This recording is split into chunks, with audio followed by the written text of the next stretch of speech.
Step up and deliver the superior experience that today's consumers have come to expect. DealerTrack DMS gives you the tools to improve workflow efficiency, reduce in-dealership time, and put the focus on your customers so your sales team and your entire dealership shine. Welcome to Daily Drive for Friday, August 22nd, 2025. I'm Kellen Walker in Las Vegas. Today on the show, industry groups react to the U.S. trade framework with the EU. Audi hikes 2026 model year prices amid tariffs. And the Jeep Cherokee is coming back with a hybrid powertrain.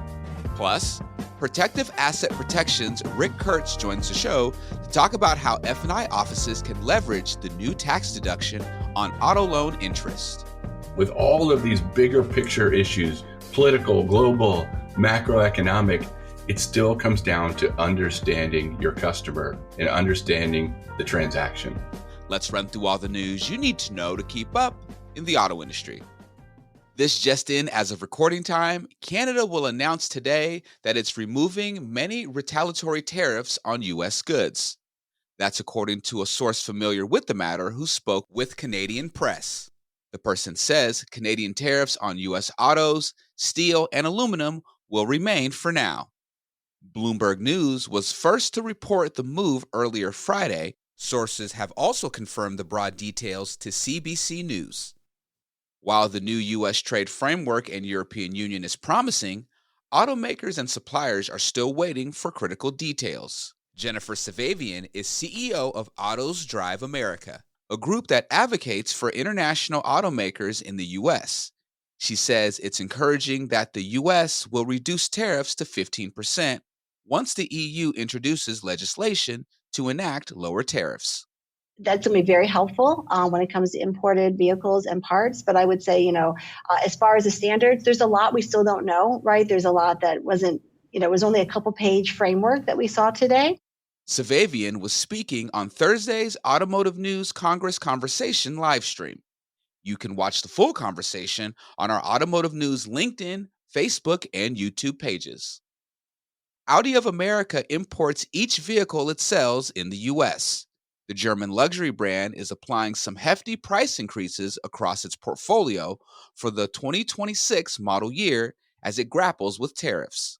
The price increases for 2026 range from $800 to $4,700, depending on model and trim. And the Jeep Cherokee will be back this fall as a hybrid. Jeep dropped the nameplate 2 years ago.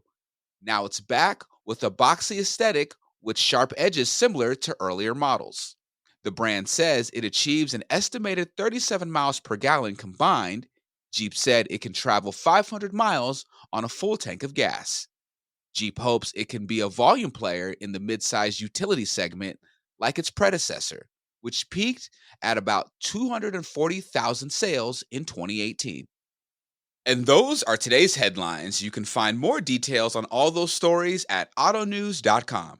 Joining me now to talk about the return of the Cherokee is Vince Bond Jr., who covers Stellantis for us at Automotive News. Vince, welcome back to Daily Drive. Thank you. So Vince, why bring the Cherokee back now after 2 years out of the market? Well, the truth is they had a major gap they needed to fill, so they had to bring it back as soon as possible. Looking back, the previous Cherokee was discontinued in 2023. And one of the main complaints from dealers over the years was that Stellantis did not have a vehicle ready to replace it. And so they've been without a well-known nameplate, that generated some major sales, for the last couple of years. And then, looking all the way back to 2018, the previous generation Cherokee had its best year, and they sold nearly 240,000 units. And so the brand is hoping that the next generation Cherokee can be a mainstream vehicle that can really do some serious volume. And so they have to do it right now because, that mid-size crossover space is really hot. And this is part of a bigger product makeover for Jeep. What is the brand hoping to achieve, and how are dealers reacting to the plan so far? So the big thing is that Jeep is going to offer a freedom of choice. That's really been their mission. They've been kind of sharing that the last year or so, where they're going to have plug-in hybrids. They're going to have conventional hybrids with no plugs. They're going to have some full EVs, as we've seen already with the Wagoneer S that came out this year. And then later this year, we have the off-road Recon EV that's on the way as well. And so they're really trying to balance out their lineup and just add options for everybody. And as we talked about last week, they'll even have some more V8s across the lineup. And so you'll have electrified models all the way up to, big time performance. And so that's a huge thing that dealers have wanted too. They just want as much product as possible, and just getting that freedom of choice with different powertrains, especially now as EV sales start to taper off a little bit. They can still have a lot of other models to offer consumers. Perfect. Vince, thank you so much for joining me. Yeah, you're welcome. Coming up, the new budget bill out of Washington could have some significant impacts on dealership F&I offices. Protective Asset Protection's Rick Kurtz joins the show to talk about it next on Daily Drive. Daily Drive listeners like you have access to the lowest price for Automotive News Congress 2025 on September 11th. The event is where the industry's biggest players tackle its toughest challenges. Congress attendees don't just follow the industry, they lead it. This year's featured speakers include Hyundai Motor Group Executive Chair Yu-Sung Chung, Asbury Automotive CEO David Holt, and General Motors CEO Mary Barra. We are investing in America. We're creating jobs. That's creating IP in this country. And I think, the United States needs to lead in key technologies. Join us to gain the insights and connections needed to steer your business through massive change. To get the lowest price for the event, go to autonews.com/events, select Auto News Congress, and type in the discount code DAILYDRIVE. That's one word, all caps, Daily Drive. And we'll see you on September 11th in Detroit. Consumers have high expectations of the car buying experience. 88% of consumers said their experience matters as much as the company's products or services. And with low inventory, high prices, and high interest rates, you have the opportunity to step up and deliver a positive buying experience that helps consumers overcome their frustrations and feel good about their purchase decisions. Your DMS is a data powerhouse and must be well integrated across your dealership. DealerTrack DMS is proven to seamlessly connect your operations and reduce manual data entry by pre-filling forms so consumers spend less time at your dealership. DealerTrack DMS is also key to helping you track, optimize, and improve the performance of your entire team. With actionable data insights from streamlined reports and metrics, you can find new opportunities for growth and unlock important process and profitability improvements. Because DealerTrack is flexible and easy to use, your team spends less time rekeying data and memorizing codes and more time delivering the next level customer experience your dealership prides itself on.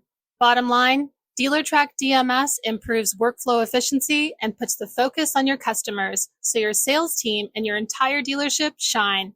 See how you can unlock better experiences and improve your entire operation with DealerTrack DMS.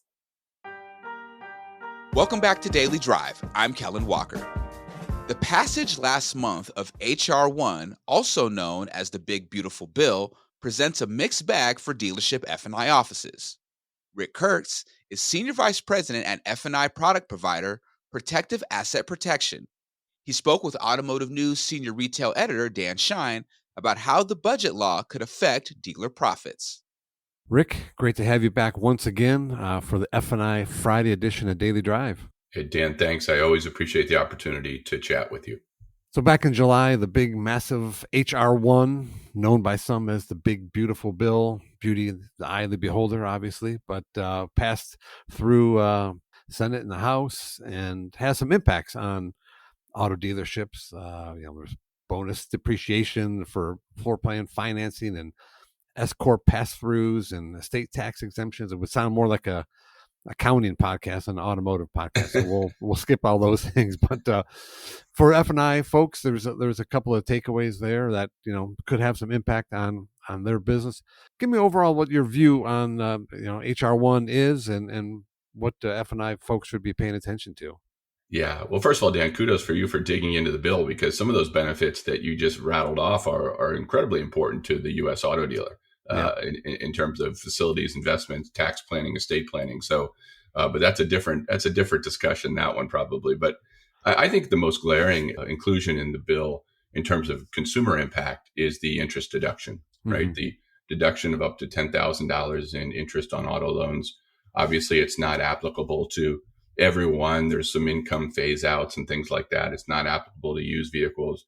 To the best of everyone's interpretation, it's not applicable to leases, but on new purchases. And obviously, it's focused on vehicles assembled within the U.S. Right. Dan, you know this, but it's really tricky to figure out necessarily what will qualify, right? Whether you have a Silverado or a Toyota RAV4, they may be or likely are assembled in multiple plants. Right. And so something that's completely within it, you're really going to have to run a VIN search and say, does this qualify? And so, and to that end, I think, it's going to stimulate and promote the sale of vehicles assembled in the U.S. And I think that's in keeping with the president's overall strategy of, promoting the U.S. economy. I think, there's some discussion on really, who does this benefit? Certainly it doesn't benefit the most affluent because that they're going to phase out. And there's some concern over, kind of the lower kind of income brackets who more typically rely on a used vehicle or an imported vehicle in terms of affordability. And they're not really going to be bolstered by this, at least at this point, with the mortgage interest deduction. So concern there, but certainly for the middle class, and certainly the middle class who may have been considering, hey, do I buy a used Toyota RAV4 that's assembled elsewhere, or do I stretch my budget to buy a Ford that's made in Chicago? I think it's going to certainly, create some incentive for them and stimulate the manufacturing. So big impact there with the $10,000 interest deduction.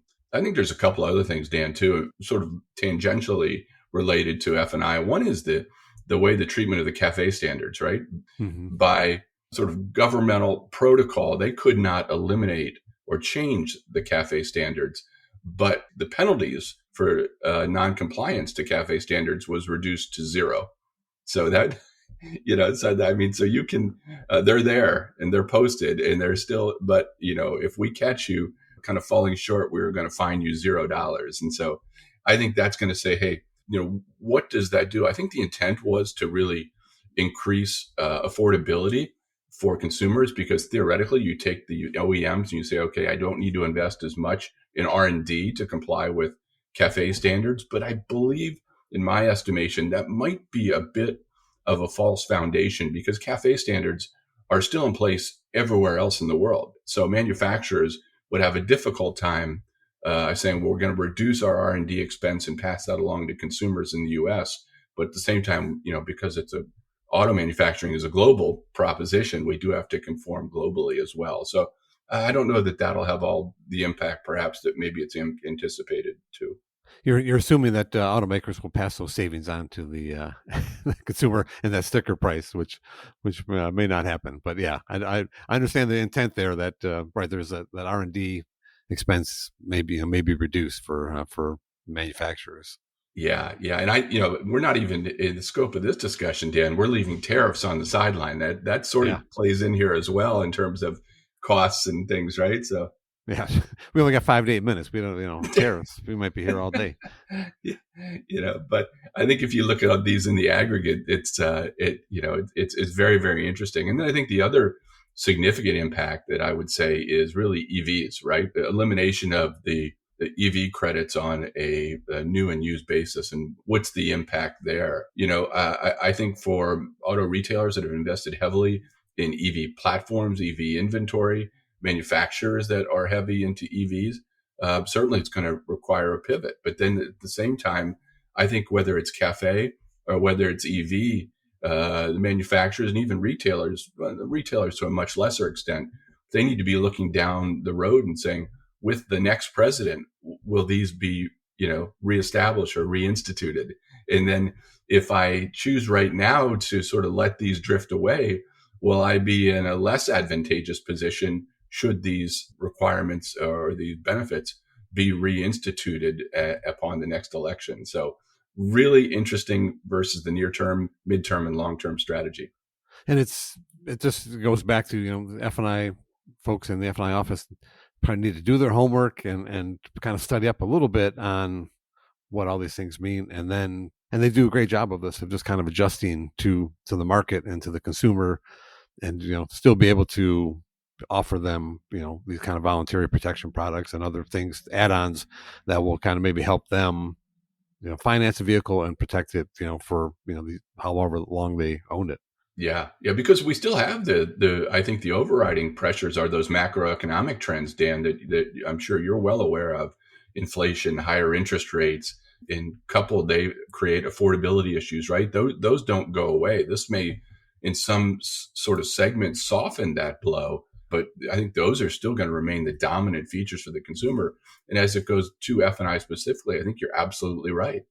We might see in some stores a de-emphasis on products tailored to electric vehicles, and that's by necessity. But by the same token, if you're a Tesla dealership, well, Tesla is manufactured in the U.S. and then there's certain benefits that'll be applicable to them that would not be applicable to EVs manufactured outside the U.S. So I think the awareness piece that you brought up for F&I and doing your homework, it's not a time to phone it in. It's not a time to say, this is the way I've always done it. It's truly looking at your buyers, understanding the impacts and saying, how do I wrap the most comprehensive protection package around this transaction? You and I have talked on previous podcasts about consumer kind of preparation for unforeseen financial events. It's amongst an all-time low. So the products that we're talking about are more important than they've ever been for us. And as F&I managers specifically, finding the products that meet the needs of that consumer on the consumer's platform is just paramount these days, more important than ever. Yeah, a lot of headwinds still that F&I and retail dealerships are facing this with high interest rates and inflation, and people are just, a little stretched too thin, and so they're looking for ways to save here and there, and that could impact the bottom line at an F&I office. But again, the homework preparation, they should be able to kind of surmount some of these challenges. I think it's more important right now that with all of these bigger picture issues, political, global, macroeconomic, it still comes down to understanding your customer and understanding the transaction and what the needs are going to differ, the values are going to differ. So regardless of all the other things going around, and F&I practitioners, we need to understand those. We have to connect with our consumers and really understand their needs and present the products that best meet their needs to protect them against unexpected loss. Perfect way to end this segment. Rick, always great chatting with you. Thanks so much for your time. Thanks for your time, Dan. Always appreciate it. Rick Kurtz is Senior Vice President at F&I product provider Protective Asset Protection. He spoke with our own Dan Shine. That's Daily Drive for today. I'm Kellen Walker. Thanks to Automotive News executive producer Jake Neer, as well as our own Hannah Lutz, Riley Hodder, Jack Walsworth, and Vince Bond Jr. for their reporting for today's podcast. You can get the latest news on dealership F&I, trade negotiations, and everything happening in the auto industry at autonews.com. Come back over the weekend for a deeper look at the week's biggest auto industry news stories with our own Michael Martinez and Hannah Lutz. The EU is still subject to 27.5% tariffs on vehicles and auto parts. So that 15% hasn't taken effect yet. So it just adds a little bit more clarity to this waiting game. We'd love to hear from you. Let us know what you think of the show and the topics we covered today. Send us an email at dailydrive@autonews.com or leave us a voicemail at 313-444-2774. And if you enjoy the podcast, remember to like, leave a review, and subscribe so you never miss an episode.